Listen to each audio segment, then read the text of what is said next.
You are standing in one of the most painful places a human heart can stand, the space between loving someone deeply and realizing they may never love you in the way your soul longs for. When a super empath meets an avoidant, it can feel like destiny at first, because the empath believes my love can reach them, and the avoidant quietly whispers, please don't get too close. One person feels everything. The other has mastered feeling less, or at least appearing to. And here is where so many people confuse chemistry with calling. Just because someone triggers the deepest parts of you does not mean they are your purpose. Sometimes they are your lesson. You see, the super empath often believes love means understanding someone's pain so deeply that you make excuses for the ways they hurt you. You say, they've been through so much, they just need time, if I love them better, maybe they'll open. But love was never meant to be a place where you disappeared in order to be chosen. Read that again in your spirit. You do not have to betray yourself to prove your love, because divine love does not ask you to shrink. It does not ask you to bleed endlessly for someone who refuses to hold your heart carefully. Now let's speak truth. Avoidants are not villains. They are often wounded people who built walls where bridges should have been. But your compassion is not meant to become captivity. It is noble to understand someone's wounds. It is dangerous to let their wounds become the reason you tolerate emotional starvation. You were not called to be someone's healer at the expense of your own wholeness. And this is where your power begins. The moment you realize that love is not just about how deeply you feel, it is about how safely you are felt. Because what is the point of pouring oceans into someone who only offers you drought? Real love, healthy love. Divine love requires two brave people, one willing to feel, one willing to be seen, not one forever chasing, while the other forever runs. So if you are the super empath, hear this. Your softness is not weakness. Your depth is not too much. Your desire for connection is not the problem. The problem is when you keep offering your rare heart to someone committed to misunderstanding it. Stop calling it patience when it is fear of letting go. Stop calling it loyalty when it is self-abandonment. Stop calling it love when it only survives through your suffering. Because the right love will not require you to convince someone of your worth. The right love will meet you, honor you, choose you, and perhaps the greatest transformation of all is when the super empath stops asking, how do I make them love me better? And starts asking, why am I accepting less than the love I was created for? That question changes everything. Because your destiny is not to exhaust yourself proving you are enough. Your destiny is to awaken to the truth that you already are. So love deeply, but never so deeply that you lose yourself. Be compassionate, but never at the cost of your peace. And remember, the most powerful love story you will ever write begins the moment you choose not to abandon yourself anymore. The super empath loves with a depth that is both rare and extraordinary. They do not simply care, they feel. They absorb unspoken pain, notice subtle shifts in energy, and often understand wounds that others spend years trying to hide.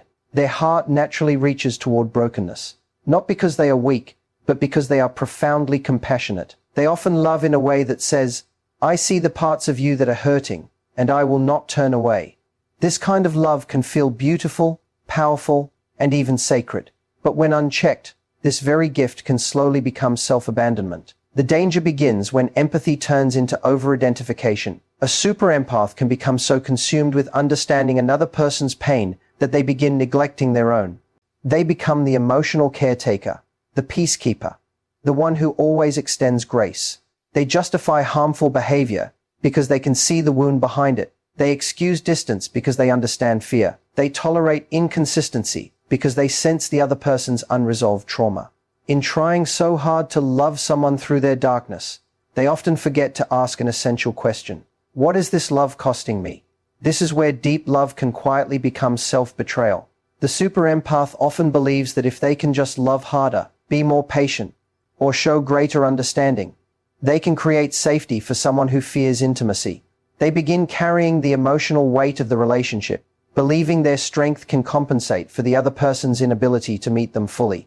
But love should never require one person to do all the emotional labor, while the other remains unavailable. The moment empathy becomes an excuse to consistently sacrifice your own needs, boundaries, and peace, love starts shifting into self-loss. Self-abandonment rarely happens all at once. It happens in small moments. It happens when you silence your disappointment because you do not want to seem demanding. It happens when you suppress your needs because theirs feel more urgent. It happens when you keep explaining away behaviors that hurt you, because your compassion keeps focusing on why they act that way, instead of how it affects you. Over time, the super empath may wake up and realize they have become deeply connected to someone else, while becoming disconnected from themselves. This pattern can feel especially seductive because it often disguises itself as loyalty. The super empath prides themselves on not giving up easily. They want to be the safe place, the understanding partner, the person who stays when others leave. But staying should not mean disappearing. Loyalty becomes dangerous when it asks you to remain in spaces where your emotional needs are consistently unmet. There is a profound difference between loving someone through difficulty and losing yourself trying to save them. One of the hardest truths for a super empath to accept is that understanding someone's pain does not obligate you to endure pain from them. Compassion is a gift, but it should not become a justification for tolerating emotional neglect. You can love someone and still recognize that their healing is not your responsibility. You can care deeply and still choose boundaries. You can understand their wounds without offering yourself as the sacrifice. True love requires balance. It requires mutual care, not one-sided emotional endurance. The super empath must learn that their needs are not less important simply because they are strong enough to carry more. Strength does not mean you are meant to carry relationships alone. Your empathy is powerful, but it was never meant to cost you your identity. Love is healthiest when it flows from wholeness, not from self-erasure. The moment you begin choosing your peace with the same passion you choose others, empathy transforms. It stops being self-abandonment and becomes wisdom. Because your deepest gift is not just your ability to love others, it is your ability to love others without losing yourself. The avoidant often appears distant, emotionally guarded, or difficult to read. And for someone who loves deeply, this can feel incredibly confusing. It is easy to assume their silence means indifference, their withdrawal means lack of care, or their hesitation means they simply do not value the relationship enough. But often, the truth is far more complex. Many avoidant individuals do not fear love itself nearly as much as they fear what love requires. Vulnerability, emotional exposure, and the terrifying possibility of being deeply known. At the core of avoidant behavior is not always a lack of feeling it, is often a profound fear of intimacy. Intimacy asks a person to lower their defenses, to let someone witness their insecurities, needs, fears, and imperfections. For someone with avoidant tendencies, this can feel less like connection and more like danger. Emotional closeness may unconsciously trigger memories of disappointment, rejection, loss of independence, or past wounds they have never fully processed. So rather than moving closer when love deepens, they often instinctively step back. This is what makes loving an avoidant so painful for someone who equates closeness with safety. The super empath may think, if they care, why do they pull away? But avoidants often withdraw not because they feel nothing, but because they feel too much in ways they do not know how to manage. Connection can activate fears they have spent years protecting themselves from. The deeper the bond becomes, the louder their internal alarm can sound. To understand this dynamic, it is important to realize that avoidants often associate dependence with danger. Somewhere along the way, they may have learned that needing others leads to disappointment, vulnerability leads to pain, or emotional reliance leads to loss of control. As a result, they prioritize self-protection. They may convince themselves they are better off handling things alone, keeping emotions compartmentalized or maintaining enough distance to avoid feeling trapped. This does not mean they do not care. In fact, many avoidants care deeply. But caring deeply can itself feel threatening because it introduces the possibility of loss. To love someone is to risk being hurt, and for the avoidant, that risk can feel overwhelming. So they create emotional distance, not always consciously, to preserve a sense of safety. This can show up in subtle but painful ways. They may avoid difficult conversations, struggle to express affection consistently, become uncomfortable when things feel too serious, or create space right when closeness begins to grow. To their partner, this can feel rejecting. To the avoidant, it often feels necessary. The tragedy is that this pattern can create the very outcome they fear. In trying to protect themselves from vulnerability, they may push away the love they genuinely desire. Their fear of intimacy can become stronger than their desire for connection. For those who love an avoidant, this understanding can bring compassion, but it must also bring clarity. Compassion means recognizing that their distance may be rooted in fear, not cruelty. Clarity means understanding that fear does not erase the impact of emotional unavailability. You can empathize with someone's wounds without ignoring your own needs. It is also essential to understand that love alone cannot heal avoidant patterns. No matter how patient, understanding, or devoted you are, you cannot force someone to feel safe enough to be vulnerable before they are ready to do that inner work themselves. Their healing is their responsibility. Avoidants do not need someone to rescue them from intimacy. They need the courage to confront the walls they have built and ask whether those walls are protecting them or imprisoning them. Real love requires emotional risk, and until they are willing to face that, their fear may continue to overpower their connection. The avoidant's greatest struggle is often not the fear of losing someone else, it is the fear of losing the protective identity they created to survive. And until they learn that vulnerability is not weakness, but the gateway to true connection, they may continue to mistake distance for safety, while longing for the very love they keep holding at arm's length. In relationships where one person feels deeply and the other struggles to express, silence often becomes more than the absence of words, it becomes a language of its own. And when silence takes over where communication should live, it can slowly erode even the strongest emotional connection. For the super empath and the avoidant, this silence can become one of the most painful and destructive dynamics in the relationship. One person feels everything, notices everything, and longs to talk through what is happening. The other retreats inward, says little, avoids emotional confrontation, or offers just enough to keep true vulnerability at a distance. In this space, silence becomes filled with assumptions, confusion, longing, and pain. Silence is dangerous because human beings naturally seek meaning, especially in love. When communication is missing, the mind often fills in the blanks. The super empath may begin asking painful questions. Did I do something wrong? Why are they pulling away? Do they still care? In the absence of clarity, uncertainty breeds anxiety. What could have been resolved through honest conversation becomes magnified through overthinking. The empath's emotional depth, which is often a gift, can become a burden when they are left alone to interpret mixed signals and emotional distance. For the avoidant, silence can feel safer than words. Speaking openly about fears, needs, disappointments, or emotional discomfort may feel overwhelming or threatening.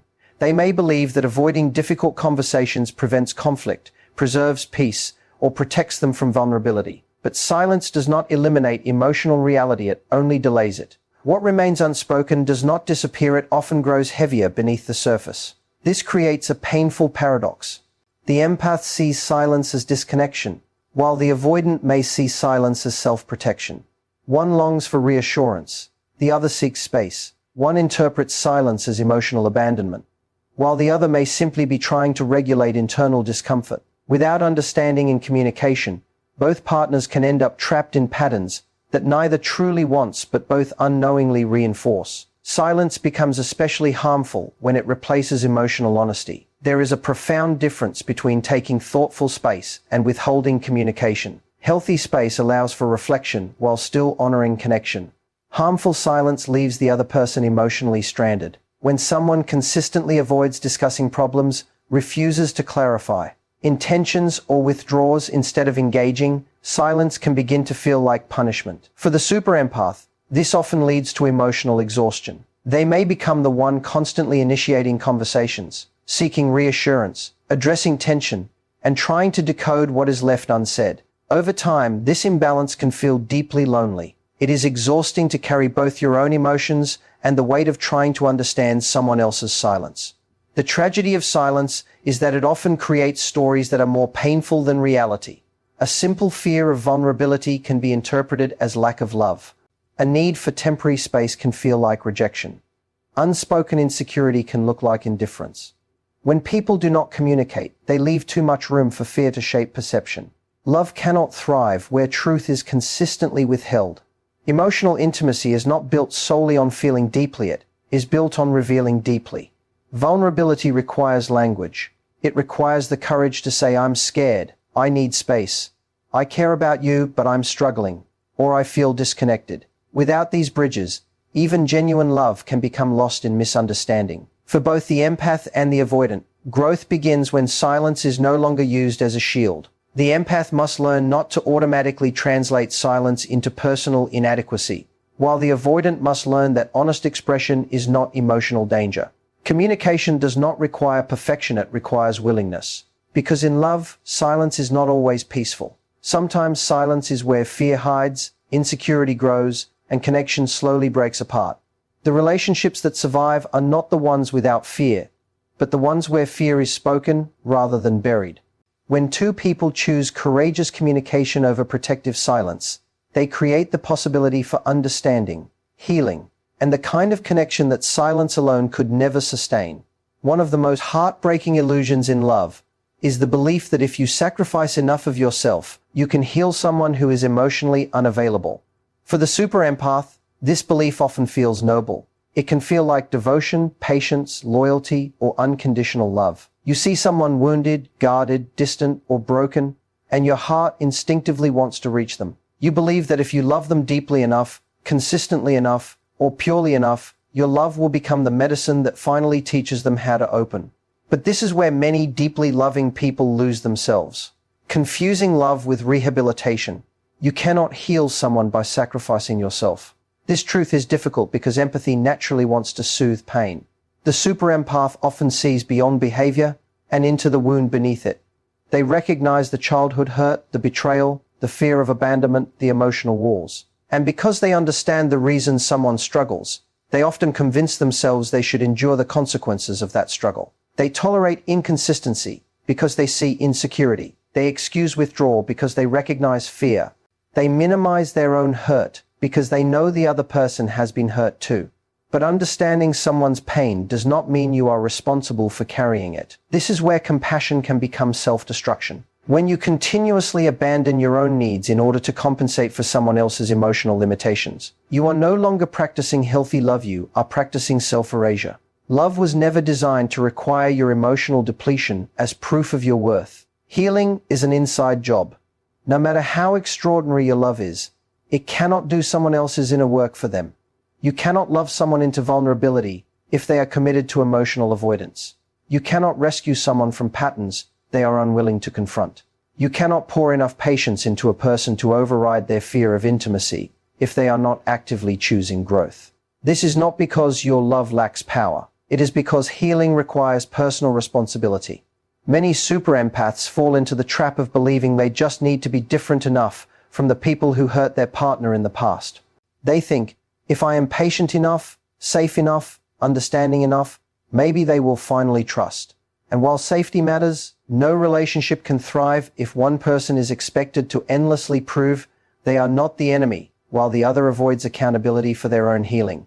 This dynamic often creates profound imbalance. The empath becomes the giver, the fixer, the emotional anchor.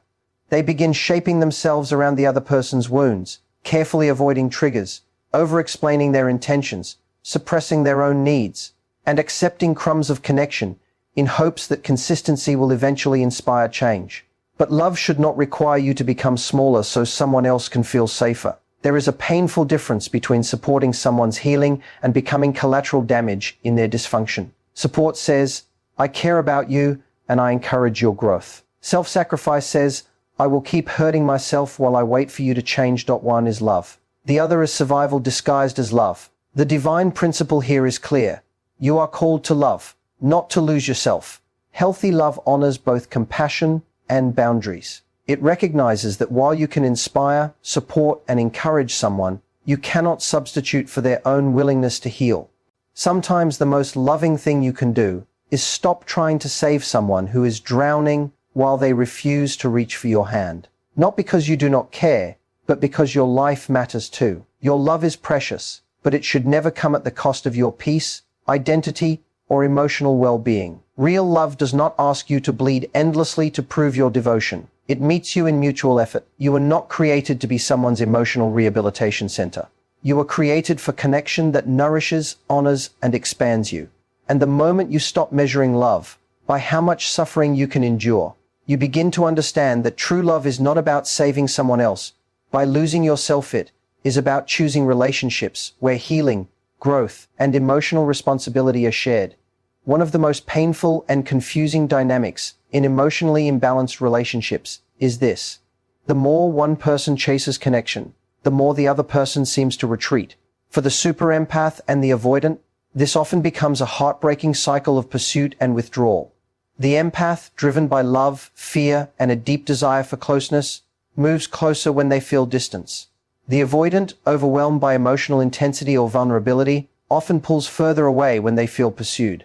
What begins as a genuine desire for connection can slowly transform into a pattern where both people unintentionally trigger each other's deepest fears. For the super empath, pursuit often comes from a place of care. They notice changes quickly. They feel emotional disconnection intensely. When communication shifts, energy changes, or distance appears, their instinct is often to repair it immediately. They want to talk, understand, reassure, and reconnect. In their heart, they believe that moving toward the problem is the solution. If I just love harder, communicate better, or show them I'm here, maybe we can fix this. But to the avoidant, this pursuit can sometimes feel like pressure.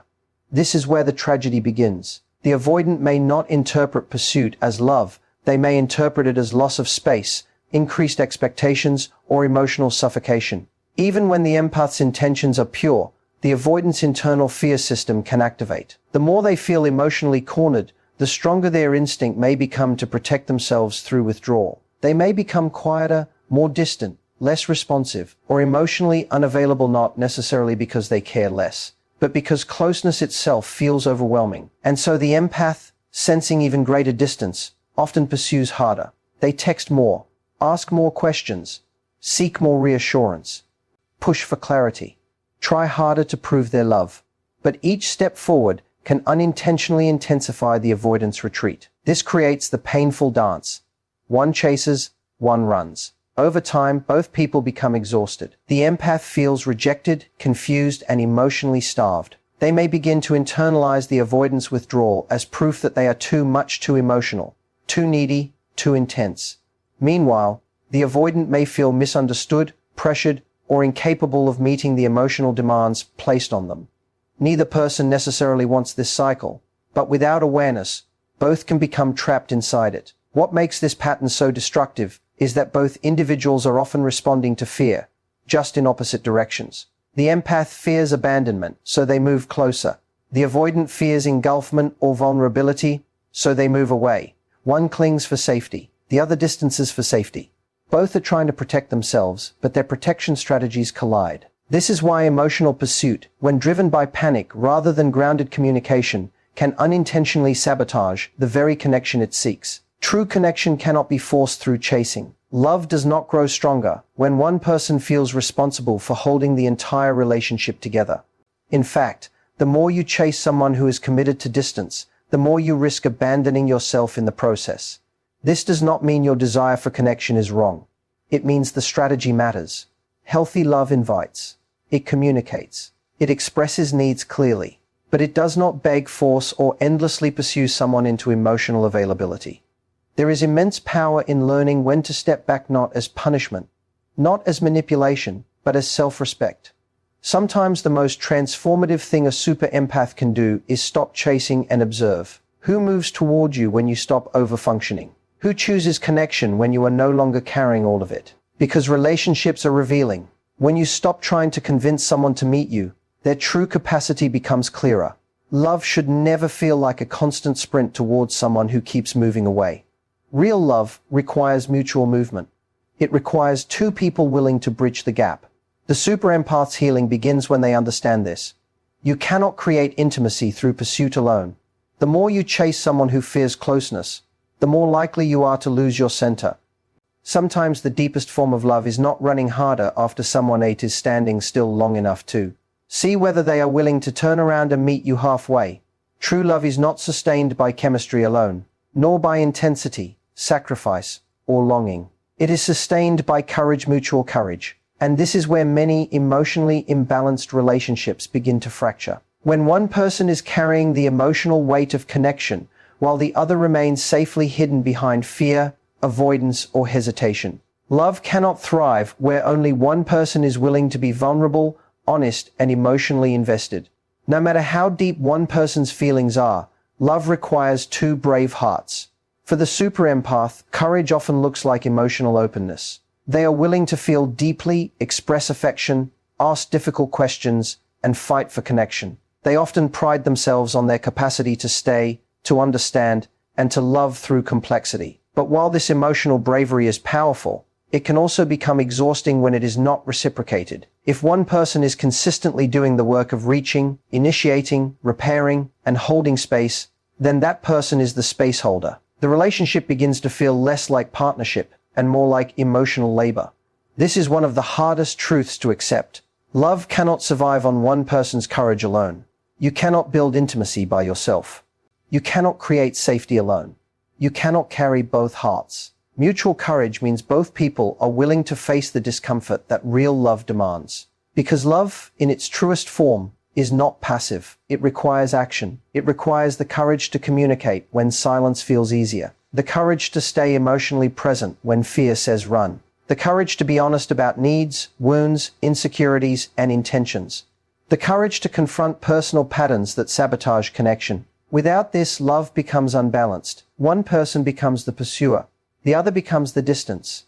One fights for clarity. The other avoids discomfort. One risks vulnerability. The other protects themselves through emotional absence. This imbalance can create deep pain because the person doing the emotional heavy lifting often starts believing that if they just try harder, love harder, or become better, they can compensate for the other person's fear. But courage is not transferable. You cannot donate your bravery to someone unwilling to use it. A relationship where only one person consistently shows up emotionally will eventually create resentment, exhaustion, and heartbreak, not because love was absent, but because courage was uneven. Divine love teaches us that real partnership is not about perfection, it is about shared willingness.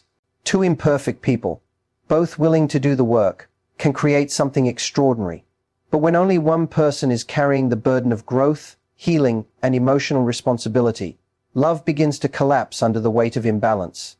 Mutual courage also means choosing honesty over comfort. Sometimes this means admitting, I care about you, but I am not ready. Sometimes it means saying, I love you, but I cannot continue if I am the only one trying. Real love is not afraid of truth, even when truth is uncomfortable. In fact, truth is what protects love from becoming illusion. For avoidance, courage often means lowering the walls they built for protection. It means recognizing that vulnerability is not weakness and that emotional risk is necessary for deep connection.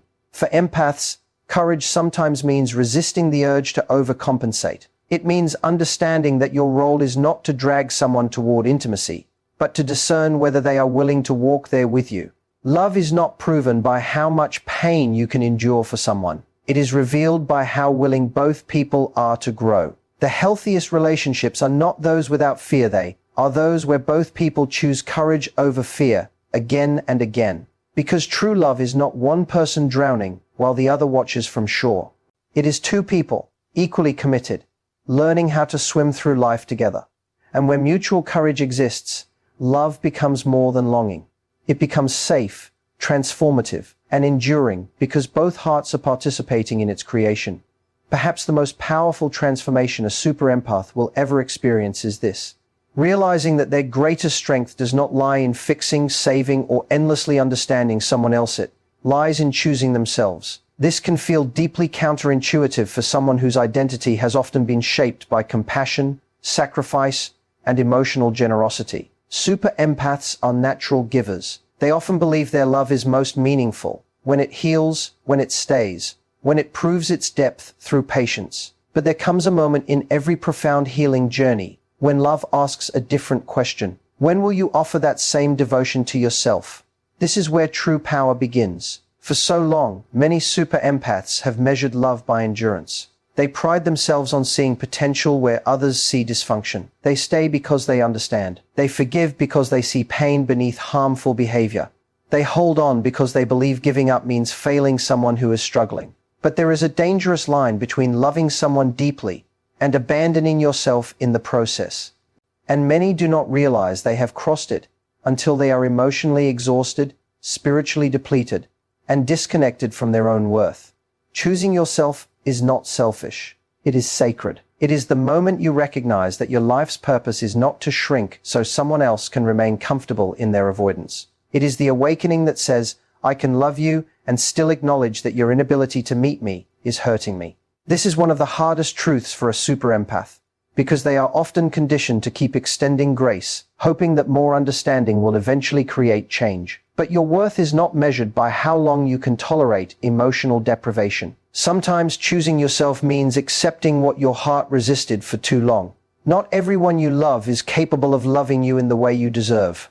This truth can feel devastating, but it is also liberating. Because the moment you stop trying to force alignment where there is chronic imbalance, you reclaim your energy. You stop asking, "How do I get them to see my value?" and begin asking, "Why am I placing my value in the hands of someone unwilling or unable to recognize it?" That shift changes everything. Choosing yourself means honoring your needs without guilt. It means recognizing that your desire for communication, consistency, affection, and emotional safety does not make you demanding, it makes you human. It means understanding that healthy love does not require you to constantly justify why your heart needs reciprocity. For the super empath, this often requires grieving an old identity, the version of you that believed love meant proving your loyalty through suffering. It means releasing the subconscious belief that if you just love harder, sacrifice more, or wait longer, someone will finally become who you need them to be. That version of love is rooted in fear, not freedom. True self-choice is an act of divine alignment. It is saying yes to relationships that nourish rather than drain, expand rather than diminish, honor rather than confuse. It is choosing peace over chaos, clarity over mixed signals, reciprocity over emotional starvation. And perhaps most importantly, choosing yourself teaches others how to love you. When you stop accepting crumbs, you create space for fullness. When you stop chasing, you discover who genuinely comes toward you. When you stop over-explaining your worth, you begin embodying it. This does not mean you stop loving deeply. It means your love becomes wiser. You no longer pour endlessly into people who refuse to hold your heart with care. You no longer confuse suffering with devotion. You no longer mistake emotional unavailability for a challenge you are destined to conquer. Your deepest power has never been your ability to fix broken people. It has always been your ability to remain whole. And the day you fully understand that choosing yourself is not abandoning others but finally refusing to abandon yourself, is the day your love transforms from desperate to divine. Because your heart was never meant to be a place where others come to be healed while you quietly break. Your heart was meant to be cherished too. Thank you for listening with your heart. May you never forget that the love you give so freely is also the love you deserve. Goodbye for now, and may your journey lead you not just to deeper love for others, but to an unshakable love for yourself.